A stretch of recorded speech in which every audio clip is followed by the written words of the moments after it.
Thailand की डरावनी फिल्में कभी निराश नहीं करती। आज की यह फिल्म इन हुनयान तो लोगों को सच में डरा चुकी है। इसकी कहानी बहुत जबरदस्त है और अंत में ऐसा मोड़ आता है कि आखिरी तक सच का अंदाजा नहीं लगाया जा सकता। एक छोटा लड़का जन्म से ही ऐसी आंखों के साथ पैदा हुआ था जिनसे वह भूत प्रेत देख सकता था। वह उन चीजों को भी देख सकता था जो आम लोग नहीं देख पाते। इतना ही नहीं, वह भविष्य का आभास भी कर सकता था और आने वाली घटनाओं को पहले से महसूस कर लेता था। एक दिन उसने अपनी माँ से कहा कि वह बालकनी से गिरकर मर जाएंगी। यह सुनते ही उसकी माँ गुस्से से भर गईं। वह उसे डांटने लगी, लेकिन तभी अगले ही पल एक हादसा हुआ। लड़के ने अपनी आंखों के सामने अपनी माँ को मरते देखा। लड़का, जिसका नाम जेट था, आने वाली घटनाओं को पहले से देख सकता था, लेकिन वह उन्हें रोक नहीं पाता था। सालों तक उसने कई लोगों को उनके पापों का फल भोगते देखा। वह साफ देख सकता था कि कौन व्यक्ति किस गलती की सजा पा रहा है, लेकिन वह कभी यह नहीं देख पाया कि उसका अपना भाग्य क्या है। कई साल बाद बड़ा होकर जेट एक वकील बन गया। वह कानून की छोटी छोटी कमजोरियों को पकड़ने में माहिर था। इसी वजह से वह अपने पेशे में काफी मशहूर हो गया। एक दिन उसने एक अमीर आदमी को अदालत में बरी करवा दिया। केस तो जीत लिया, लेकिन जेठ ने देख लिया कि उस अमीर आदमी के पीछे एक भटकती आत्मा लग चुकी है। रात होते ही वह आत्मा बदला लेने आ गई। पुल से गुजरते समय जेठ ने देखा कि वह अमीर आदमी अपनी नई प्रेमिका के साथ मजे कर रहा था, लेकिन उसे पता नहीं था कि एक भूत उसके ऊपर बैठा है। जेठ ने पहले ही देख लिया था कि भयानक सड़क हादसा होने वाला है। कई गाड़ियां आपस में टकराएंगी और भयानक दृश्य होगा। खतरा समझते ही उसने अपनी गाड़ी तेज कर दी और पुल से दूर निकल गया। लेकिन पीछे आ रही गाड़ियां इतनी किस्मत वाली नहीं थीं। अमीर आदमी की गाड़ी सीधे बहुत ऊंचे पुल से नीचे गिर गई। इस हादसे में कई लोगों की मौके पर ही मौत हो गई। सबसे चौंकाने वाली बात यह थी कि इस दुर्घटना की असली वजह मानी जा रही लड़की शाओ मेई को केवल हल्की चोट आई। पुलिस के आरोप और पीड़ित परिवारों की भारी भरकम मुआवजे की मांग के बाद शाओ मेई ने जेठ को अपना वकील बनाया। जेठ ने उसकी तस्वीर पर हाथ रखा। अगले ही पल उसके दिमाग में दुर्घटना का दृश्य उभर आया। उसने देखा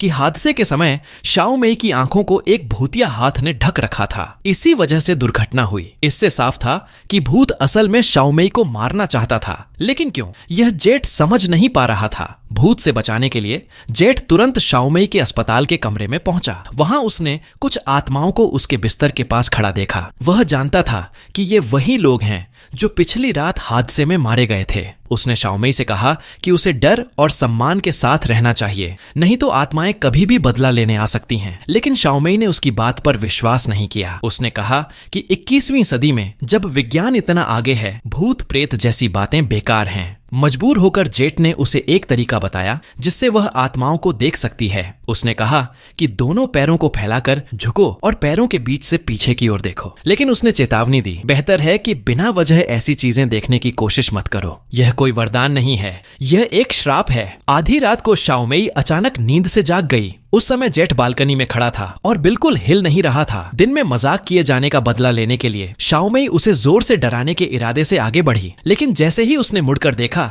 वह एक डरावनी आत्मा थी। उसी समय कमरे में और भी कई भूत इकट्ठा हो गए। वे सभी वही लोग थे जो कार दुर्घटना में मारे गए थे। शाओ मेई डर के मारे जेठ को पुकारने लगी। वह जितना भी जोर से चिल्लाती रही, जेठ कहीं दिखाई नहीं दिया। इसी नाजुक समय पर कमरे का दरवाजा अपने आप खुल गया। शाओ मेई बाहर भागना चाहती थी, लेकिन तभी भूतों ने उसे पकड़कर बिस्तर पर दबा दिया। फिर बालकनी का कांच का दरवाजा अपने आप खुल गया। जोर जोर की चीखों के बीच अस्पताल का बिस्तर धीरे धीरे बालकनी की ओर खिसकने लगा। ऐसा लग रहा था कि शाओ मेई को ऊंची इमारत से नीचे फेंक दिया जाएगा। तभी सही समय पर जेट वहां पहुंच गया और उसने इस हादसे को होने से रोक लिया। इस घटना के बाद शाओ मेई को यकीन हो गया कि दुनिया में भूत सच में होते हैं। अपनी जान बचाने के लिए वह जेठ के साथ शहर के सबसे प्रसिद्ध संत के पास गई। संत ने पूरी बात सुनकर उसे पवित्र माला दी। उन्होंने कहा कि अगर वह इस माला को हमेशा अपने पास रखेगी तो सुरक्षित रहेगी। लेकिन क्या सच में ऐसा हुआ? रात को शाओ मेई सोफे पर बैठकर आराम से टीवी देख रही थी। अचानक टीवी का चैनल अपने आप बदल गया। फिर स्क्रीन पर वही नव विवाहित दंपति दिखाई दिए जो उस रात की कार दुर्घटना में मारे गए थे। यह देखकर शाओ मेई ने तुरंत टीवी बंद करने की कोशिश की, लेकिन रिमोट काम नहीं कर रहा था। उसने सोचा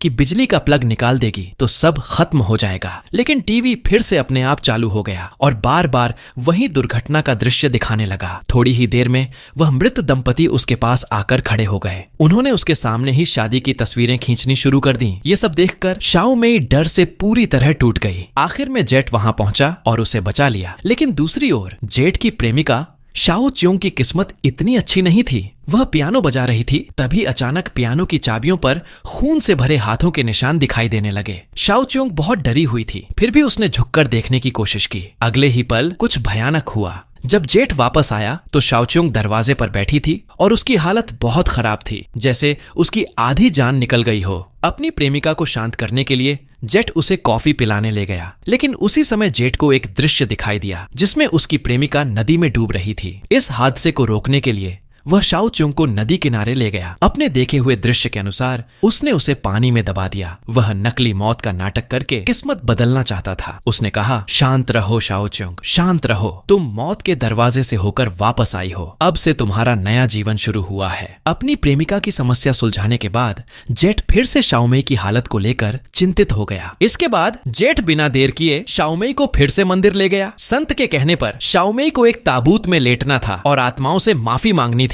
जैसे ही शाओमेई ताबूत में लेटी, कुछ भूतों के हाथ अचानक उसे पकड़ लेते हैं। वे उसे जिंदा ही गला दबाकर मारने की कोशिश करते हैं। निराश होकर शाओमेई जोर जोर से चिल्लाने लगती है, मुझे माफ कर दो, मैंने जानबूझकर ऐसा नहीं किया, कृपया मुझे माफ कर दो। हैरानी की बात यह थी कि सच्चे दिल से माफी मांगने के बाद सारे भूत अचानक गायब हो गए। सबको लगा अब सब कुछ शांत हो जाएगा, लेकिन तभी एक और आत्मा उसके सामने आ खड़ी हुई। पर इस बार वह आत्मा उसे नुकसान नहीं पहुंचाती, वह प्यार से उसके पास खड़ी रहती है। जब जेठ ताबूत खोलता है तो शाओमेई के चेहरे पर अजीब सी खुशी दिखाई देती है। वह कहती है, वह औरत शायद मेरी माँ थी। असल में कार दुर्घटना वाले दिन उसकी माँ ने अपनी जान देकर अपनी बेटी को बचाया था। पहले जो भी अंदाजा लगाया गया था वह सब गलत था। दूसरी ओर पुलिस को नदी किनारे एक और लाश मिलती है। जब जेठ वहाँ पड़ा लैपटॉप देखता है तो उसका चेहरा गंभीर हो जाता है। कैमरे की मेमोरी कार्ड देखने पर उसे पता चलता है कि उसकी प्रेमिका शाओ च्योंग भी उसी कार दुर्घटना वाली जगह पर थी। वह भी उसी समय उस दंपति के साथ टक्कर में मर चुकी थी। इन दिनों जो उसके साथ रह रही थी वह असल में उसकी प्रेमिका की आत्मा थी। जेठ के पास आत्माओं को देखने की शक्ति थी, इसलिए उसने इस असामान्य बात को पहचान नहीं पाया। घर लौटते समय जेठ बहुत दुखी था। तभी एक आत्मा अचानक उसके सामने आती है और कहती है कि जल्दी जाकर शाओमेई को बचाओ। जेठ तुरंत शाओमेई के घर पहुंचता है। वहां गलियारे में पानी से भरे पैरों के निशान दिखाई देते हैं। उन निशानों का पीछा करते हुए वह छत पर पहुंचता है। वह देखता है कि शाओमेई छत के किनारे खड़ी है, जैसे उसका होश खो गया हो। वह जेठ से पूछती है कि उसकी प्रेमिका और उसके बीच वह किससे ज्यादा प्यार करता है। स्थिति को संभालने के लिए जेठ जल्दी से कह देता है